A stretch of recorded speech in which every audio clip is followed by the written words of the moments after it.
Hi hello అందరికీ నమస్కారం. కథలకు వెళ్ళే ముందు వీడియోని లైక్ చేయండి అండ్ ఛానల్ని సబ్స్క్రైబ్ చేయండి ఫ్రెండ్స్. మై సైతాన్ ఎపిసోడ్ నెంబర్ 16. అరుణ్ విషయంలో హేమంత్కి వార్నింగ్ ఇచ్చిన భరత్ గురించి ఆలోచిస్తూ కాంతం గారు ఇచ్చిన ఇడ్లీ తిని పడుకున్న ప్రీతి కంటిన్యూషన్. కాంతం గారు కిందికి వచ్చి ప్లేట్ని సింక్లో వేసి ఆమె రూమ్కి వెళ్ళిపోయారు. ఆ రోజంతా ఆమె మనసేమీ బాగలేదు. ఎందుకు అని అర్థం కాలేదు. కానీ మనసులో మాత్రం ప్రశాంతత అన్నది లేకుండా ఉంది కాంతం గారికి. అలాగే ఆమె గదిలోకి వెళ్ళి తన మంచం మీద కూర్చుని ఉంది. అలానే కూర్చున్న కాంతం బామ్మకి ఉన్న చిన్న ఫోన్కి తనకి ఇదివరకు తెలియని నెంబర్ నుండి ఫోన్ వస్తుంది.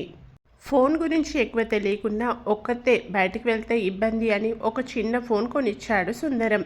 అందులో ఉండేవి ప్రీతి సుందరం నెంబర్స్ మాత్రమే. 1 ప్రెస్ చేస్తే ప్రీతికి, 2 ప్రెస్ చేస్తే సుందరంకి ఫోన్ వెళ్తుంది. ఉన్నవి 2 కావున తనకి తెలుసు ఎవరు ఫోన్ చేసేది. కానీ ఇప్పుడు వస్తున్న నెంబర్ తను ఇంతవరకు కూడా చూడనిది. ఎవరు నాకు చేస్తున్నారు అని అనుకుంటూనే ఫోన్ లిఫ్ట్ చేసింది. లిఫ్ట్ చేసిన తర్వాత హలో ఎవరు అంది బామ్మ. అలానే 2-3 సార్లు హలో అన్నా కూడా అవతలి నుండి ఒక్క మాట కూడా వినిపించకపోవడంతో కొడుక్కి అప్పుడప్పుడు రాంగ్ నెంబర్స్ నుండి కాల్స్ రావడం చూసిన కాంతం గారు తనకి అటువంటి కాల్ వచ్చింది అని రెడ్ బటన్ ప్రెస్ చేయబోతూ ఉండగా అత్తయ్య అన్న పిలుపు వినిపించింది ఫోన్లో నుండి. ఆ గొంతు పిలుపు తనకి సుపరిచితమని తెలుస్తూ ఉంటే తెరిచి ఉన్న తలుపు వద్దకి వెళ్ళి సుందరం గాని ఆ సమయంలో ఇంటికి వస్తాడేమో అని తలుపులు గట్టిగా బిగించింది. తలుపులు వేసి ఫోన్ చెవి దగ్గర పెట్టుకొని సుమధుర అని ఆప్యాయంగా పిలిచింది. అత్తయ్య అంటూనే ఏడుస్తూ ఎలా ఉన్నారు అడుగుతూ ఉంటే బాగున్నా సుమా నువ్వు అని అడిగారు కాంతం గారు. బాగున్నా అత్తయ్య అంటూ తన భర్త చేతిని పట్టుకొని చెప్పింది. ఇంకా ఏం మాట్లాడాలో తెలియక మౌనంగా ఉండిపోయిన కాంతం గారిని అత్తయ్య అంటూ మరోసారి పిలిచింది సుమ. హా ఉన్నాను సుమ అని చెప్పి ప్రీతి ఎలా ఉంది అని అడుగుతుంది. కాంతం గారికి తెలుసు ఇన్ని సంవత్సరాల తర్వాత సుమ తనకి ఫోన్ చేయడానికి గల కారణం ఇక్కడే ఉండిపోయిన ప్రీతి అని. ఉంది సుమ అంది. ఎందుకంటే సుందరం వల్ల తను ప్రతిరోజు ఎంత బాధని, తన ఇల్లే అయినా అతన్ని చూస్తేనే ఎంతో భయాన్ని తను అనుభవిస్తూ ఉన్నది. అత్తయ్య సుందరం తనని బాగా చూసుకుంటున్నాడా? ఏం చెప్పగలదు. చిన్న విషయానికి కూడా ప్రీతిని తిట్టే సుందరం తనని బాగా చూసుకుంటున్నాడు అని కాంతం గారి మౌనంకి సమాధానంగా మారితే నా మీద కోపాన్ని నా కూతురు మీద చూపిస్తున్నాడు కదా. నాకు తెలుసత్తయ్య మీరు చెప్పకపోయినా అంటూ కన్నీళ్లతో మాటలు రాక కాసేపు మౌనంగా ఉంది. సుమ కన్నీళ్లు తుడుస్తూ ఏడవకు అంటున్న నరేంద్ర గారి గొంతు కాంతం గారికి వినిపించి నరేంద్ర ఎలా ఉన్నావు? నేను బాగున్నా అమ్మా, మీరు ప్రీతి బాగున్నారా అని సుమ చేతిలోని ఫోన్ తీసుకుని అడిగాడు. సుమ బాగానే ఉందా అని అడిగితే ప్రతిరోజు ప్రతిక్షణం ప్రీతి గురించి ఆలోచిస్తూనే ఉంటుంది అమ్మ. తను కన్న తల్లి కదా, మేమిద్దరం ప్రీతిని చాలా మిస్ అవుతున్నామమ్మా అంటూ నరేంద్ర కూడా కన్నీరు రాల్చాడు. మేము ఒకసారి ప్రీతిని చూడటానికి రావాలి అనుకుంటున్నామనగానే కాంతం గారు వెంటనే వద్దు అంది. ఆమె వద్దు అనడం వెనక గల కారణం తెలిసిన సుమ అత్తయ్య అంటూ ఉంటే నేనున్నాను కదా ప్రీతిని చూసుకోవడానికి అని చెప్పింది. ఇన్ని సంవత్సరాలుగా ప్రీతి ఇంకా సుందరం దగ్గర క్షేమంగా ఉంది అంటే కారణం కాంతం గారే అవడంతో సుమ ఏమీ మాట్లాడలేకపోయింది. నా మీద ప్రీతికి చాలా కోపంగా ఉందా అత్తయ్య? సుందరం ప్రీతికి నా గురించి చెప్పడం వల్ల తను నా మీద నా తల్లి ఇటువంటిది అని అసహ్యాన్ని పెంచుకుని ఉంటుంది కదా అత్తయ్య అంటూ తన కర్మకి తానే బాధ్యురాలు అయినందుకు బాధపడుతూ అందరి దృష్టిలో తను ఒక క్యారెక్టర్ లేని మనిషిగా ఉన్న కూతురు కూడా తన గురించి అలానే తప్పుగా అనుకుంటుంది అని బాధతో అడుగుతుంది. ప్రీతి ఇంకా చిన్నపిల్ల, తండ్రి మాటలకి కాసేపు బాధపడుతుంది కానీ తను నిన్నెప్పుడు వేలెత్తి చూపలేదు సుమా అంటూ సుమతో కాంతం గారు మాట్లాడి పెట్టేశారు. ఫోన్ కట్ చేసే ముందు ప్రీతితో ఒకసారి మాట్లాడతానత్తయ్య అంటూ ఉంటే ఇప్పుడు కాదు తర్వాత అంటూ కింద నుండి సుందరం మాటలు వినిపిస్తూ ఉంటే ఉంటాను అంటూ ఫోన్ పెట్టేసి తలుపులు తీసి డోర్ ముందున్న కొడుకును చూసి షాక్ భయం రెండూ కలగలిపిన ఫీలింగ్ చూపిస్తూ ఉంటే అలానే నిల్చొని నువ్విక్కడేంటి సుందరం అంది షాకింగ్తో. ఎప్పట్లానే స్మిత కాలేజ్కి, భరత్ హేమంత్ ఆఫీస్కి, వెళ్తే సీతకి ఇప్పుడే స్టూడెంట్స్ ఎవరు కాలేజ్కి రారు అని ఇంటి వద్దే ఉంది. ఆ రోజు హేమంత్కి సురేంద్ర గారి నుండి ఫోన్ వచ్చింది. నెంబర్ చూసి భరత్ అతని దగ్గర లేడు అని కన్ఫర్మ్ చేసుకున్న తర్వాత హలో అంకుల్ అంటూ ఉన్నాడు. హేమంత్, నీ దగ్గర భరత్ గారిని ఉన్నాడా? లేడు, చెప్పండి అనడంతో ఈరోజు అరుణ్ని కోర్టుకి తీసుకువెళ్ళాలి. నేను హైదరాబాద్లో లేను, నువ్వు వెళ్ళు, అక్కడ ఫైన్ పే చేయాల్సి వస్తుంది. నువ్వు పే చేసి వాడికి హామీగా కోర్టులో సాయం చేసి రావాలి. నువ్వు వెళ్ళు, నేను ముందుగానే లాయర్కి అన్నీ చెప్పాను. బట్ ఎవరైనా మన వాళ్ళు ఉండాలి అనడంతో నువ్వు అని సురేంద్ర గారు ఇబ్బందిగా చెప్తూ ఉంటే అంకుల్ నేను వెళ్తాను అన్నాడు హేమంత్. కోర్టులో అరుణ్ తరపున లాయర్ ఉన్నా కూడా అతను చేసిన పనికి పోలీసులు కోపంగా ఉండడంతో రూల్స్ పాటించాలి అని అతనితో తన తండ్రి ఆర్ ఇంకెవరైనా ఉండాలి అని రూల్ పెట్టారు. సురేంద్ర గారికి అర్జెంట్ వర్క్ ఉండడంతో ఆయన వేరే ప్లేస్కి వెళ్ళారు. దివ్యకి చెప్తే వాడి గురించి నాకు చెప్పొద్దు నాన్న అంది. భరత్కి అయితే చెప్పలేడు, కొడుకు చేసిన నిర్వాకం. తప్పక హేమంత్తో చెప్పాడు సురేంద్ర. ఇద్దరు ఇంట్లో నుండి కలిసి రావడంతో భరత్ కారులో కూర్చొని ముందుకు వెళ్తూ ఇంకా స్టార్ట్ అవ్వని హేమంత్ని చూసి అక్కడే ఆగాడు. భరత్ని చూసి ఫేస్ నార్మల్గా పెడుతూ అతను కూడా మరో కార్ డోర్ తీసుకొని ఎక్కుతూ ఉంటే ఈరోజు ఇద్దరం ఒకే కారులో వెళ్దాంరా అంటూ హేమంత్ని పిలిచాడు. అంతే, హేమంత్ సురేంద్ర గారు చెప్పినట్టు అరుణ్ను తీసుకొని కోర్టుకు వెళ్ళాలి కదా, భరత్ ఏంటి ఇలా అంటున్నాడు అని మనసులో అనుకొని నువ్వు వెళ్ళు భరత్, నేను ఈ కార్లో వస్తాను అంటూ ఉంటే అతను చెప్పింది కూడా వినకుండా గెట్ ఇన్ అంటూ పిలిచాడు భరత్.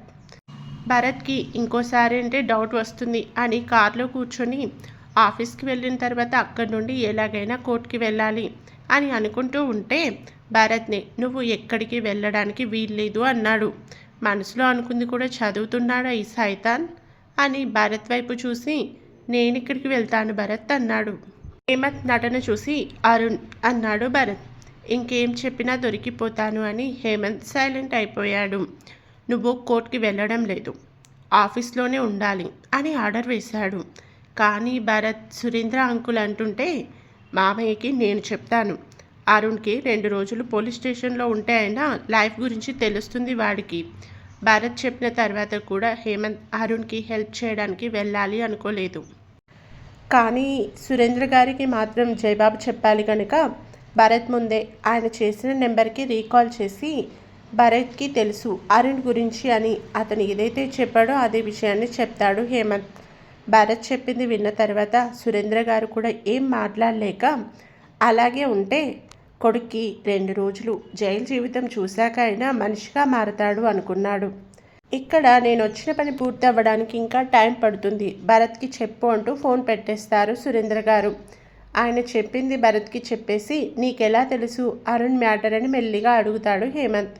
హేమంత్కి తెలియదు కదా, అరుణ్ని పోలీస్ స్టేషన్కి తీసుకురావడానికి ముందే అక్కడ ఉన్న కానిస్టేబుల్ భరత్కి ఫోన్ చేసి మ్యాటర్ చెప్పాడు. అతను చెప్పింది విని నాకు అతనితో సంబంధం లేదు, మీ ప్రాసెస్ ప్రకారం శిక్ష వేయండి అని చెప్పాడు భరత్. ఆ తర్వాత సురేంద్ర గారికి కాల్ చేయడం, అరుణ్ని హేమంత్ ఇంటి వద్ద దింపడం అన్నీ భరత్కి తెలుసు. బట్ హేమంత్ వచ్చి చెప్తాడు అనుకున్నాడు. అతను చెప్పలేదు. మరోసారి అరుణ్ వద్దకి వెళ్తే అప్పుడు భరత్ మాట్లాడాలి అనుకున్నాడు. అందుకే ఇప్పుడు నోరు విప్పాడు. హేమంత్ ఎలా తెలుసు అని భరత్ని అడిగిన ప్రశ్నకి అతని దగ్గర నుండి ఆన్సర్ లేదు. హేమంత్ కూడా మరోసారి అడగలేదు. వారి గురించి ప్రతి విషయం తెలుసుకునే భరత్కి ఈ విషయం తెలుసుకోవడం పెద్ద మ్యాటర్ ఏం కాదులే అని ఆఫీస్ రాగానే దిగేసి లోపలికి వెళ్ళిపోయారు. ఇంట్లో ఒక్కతే ఉన్న సీత ఇంట్లో కాకుండా కాసేపు బయట గార్డెన్లో కూర్చుంది. భరత్ ఇంటి చుట్టూ ఉన్న ప్లేస్లో అన్ని ఫ్రూట్స్ చెట్లు పూల మొక్కలు కూడా పెట్టించాడు. అతని మనసుకి బాగాలేనప్పుడు వెళ్ళి అందులో కూర్చుంటూ ఉంటాడు. నిజానికి అవి అన్నీ అతను పెట్టించినవి కాదు, తల్లి తండ్రి బతికి ఉన్నప్పుడు తల్లి ఇష్టంగా పెంచుకున్న మొక్కలవి. చిన్నతనంలో తల్లి ఎక్కువ వాళ్ళ ముగ్గురిని అదే ప్లేస్లో ఆడిస్తూ ఉండేది. అందుకే వాటిని అలానే ఉంచాడు. ఇంకా కొత్త మొక్కలు కూడా పెట్టుకుని ఆ చోటులో తల్లి జ్ఞాపకం చూసుకుంటూ ఉన్నాడు. సీత గార్డెన్లోకి వెళ్ళి కొబ్బరి చెట్టును చూస్తూ బెంచ్ మీద కూర్చుంది. తను అన్ని మొక్కలు చూస్తూనే ఉంటే జామ చెట్టు వైపు ఆమె కళ్ళు మళ్ళాయి. చెట్టుకి ఉన్న కాయ మీద పడి అది తానే తెంపుకొని తినాలి అనుకుంది. గార్డెన్లో పనిచేసే అతను వచ్చి జామకాయని చూస్తున్న సీతని చూసి అమ్మ తెంపివ్వనా ఆ కాయని అని అడిగాడు. తనే తెంపుకొని తినాలి అనుకున్న సీత వద్దు అంది. అలాగే అమ్మ అని అతను వెళ్ళిపోయాడు. అతను వెళ్ళిన తర్వాత సీత తనే వెళ్ళి కాయని అందుకోవాలి అని చూసింది. చేతికి అందింత దగ్గరలో ఉన్న కొంచెం హైట్లో ఉన్న కొమ్మకి కాయ ఉండడంతో సీత ఎగురుతూ 2 సార్లు ప్రయత్నించి మూడోసారి ఇంకా కాస్త పైకి ఎగిరి తను కావాలి అనుకున్న కాయ అందుకుంది. పైకి ఎగరడం వల్ల సీతకి ఇప్పటికి కొంచెం ఉన్న బ్యాక్ పెయిన్ రావడంతో ఎప్పుడూ వచ్చేదే కదా, చేతిలోని కాయను చూసుకుని దీనివల్ల వచ్చింది అనుకుంటూ వెళ్ళి బెంచ్పై కూర్చుని కాస్త పెయిన్ తగ్గిన తర్వాత జామకాయ తీసుకుని లోపలికి వెళ్ళింది సీత. చేతిలోని కాయని కడుక్కొని ముక్కలుగా చేసుకోవడానికి వంట రూంలోకి వెళ్ళింది. తను అడుగు పెట్టడం ఆలస్యం. సీత, అమ్మా ఏం కావాలి అంటూ చక్రి ఎదురు వచ్చాడు. ఏం లేదు, మీ పని మీరు చూసుకోండి అంటూ సీత చాక్ తీసుకుని కాయని కట్ చేస్తూ ఉంటే వంట చేస్తున్న వారిలో ఒక ఆవిడ అమ్మా నేను చేస్తాను అంది. ఇలాంటి చిన్న చిన్న పనులైనా నేను చేసుకుంటానులే, మీరు మీ పని చూసుకోండి అంటూ ఎప్పట్లానే నవ్వుతూ చెప్పి కాయని 4 ముక్కలు చేసింది చేతిలో పెట్టుకుని. అలాంటి పనులు అలవాట్లేక కాయతో పాటు అరచేతికి కూడా ఘాటు పెట్టుకుని అమ్మా అంది. సీత అరుపుకు చక్రీనే కాకుండా వంటగదిలో ఉన్న ఇంకో ఇద్దరు కూడా అమ్మా అంటూ వచ్చి రక్తం కారుతూ ఉన్న సీత చేతిని చూస్తూ అయ్యో అంటూ చక్రి సీత చేతిని పట్టుకోగా మిగతా ఇద్దరిలో ఒకరు ఫస్ట్ ఎయిడ్ బాక్స్ తీసుకువస్తే మరొకరి సాయంతో సీతని సోఫాలో కూర్చోపెట్టాడు చక్రి. చకచకా రక్తం కారుతూ ఉన్న చేతికి బ్యాండేజ్ వేస్తూ ఉన్నా కూడా సీతకి బ్లడ్ బ్లీడింగ్ తగ్గలేదు. అలానే చాలాసేపు 2-3 బ్యాండేజ్లు మార్చుతూ ఉంటే సీతకి బ్లడ్ చూడగానే కళ్ళు తిరుగుతున్నట్టు అనిపించింది. చేతిని వారికిచ్చి తల వెనక్కి వాల్చి నొప్పికి కళ్ళు మూసుకుంది సీత. ఇంకోసారి మీరు ఇలాంటి పనులు చేయకండి అమ్మా, ఇది భరత్ బాబు గారిని చూస్తే ఏమంటారు అంటూ చక్రి పక్కనే ఉన్న ఆవిడ అంటూ ఉంది. నేను అన్నయ్యకి చెప్తాను, మీరు భయపడొద్దు అని చెప్తూ 3 సార్లు మార్చిన బ్యాండేజ్ చూసుకుని రక్తం ఎక్కువే పోవడం వల్ల నీరసం అనిపిస్తుంటే నేను రూమ్కి వెళ్తాను అంది సీత. 1 నిమిషం సీతమ్మ అంటూ చక్రి జ్యూస్ తెచ్చి ఇచ్చాడు. మారు మాట్లాడకుండా చక్రి అందించిన గ్లాస్ తీసుకుని తాగి బ్యాక్ పెయిన్గా అనిపిస్తూ ఉండడంతో మెల్లిగా రూమ్లోకి వెళ్ళి బెడ్ మీద పడుకుంది సీత.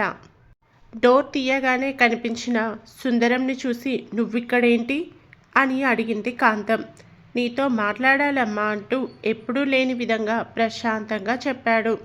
తను సుమతో మాట్లాడింది వినలేదు కదా అని సుందరం ఫేస్ చూసి అనుకుంటూనే వస్తున్నా అంది. త్వరగా రా అంటూ సుందరం వెళ్ళాడు. కిందకి హాల్లో కూర్చొని మధ్యాహ్నం అవుతూ ఉంటే ఏమండి భోజనం చేతురండి అంటూ పిలిచింది సువర్ణ. కాసేపు ఆగి తింటాను అని కాంతం గారి కోసం ఆమె గదివైపు చూశారు. సుందరం వెళ్ళాక ఫోన్ని రూమ్లోనే పెట్టి సుమతో మాట్లాడిన విషయం తెలిసి నాతో మాట్లాడాలి అమ్మ అంటున్నాడా? అయినా ఇప్పుడే కదా తను ఫోన్ చేసింది, అప్పుడే ఈ విషయం సుందరంకి తెలిసిందా? మనసులో కొంత భయం, మరికొంత కంగారు వస్తూ ఉంటే అమ్మ ఎంతసేపు అని అరిచిన సుందరం గొంతుకు కాంతం గారికే కాకుండా పైన రూమ్లో మెలకువ వచ్చిన ప్రీతి కూడా వినిపించింది.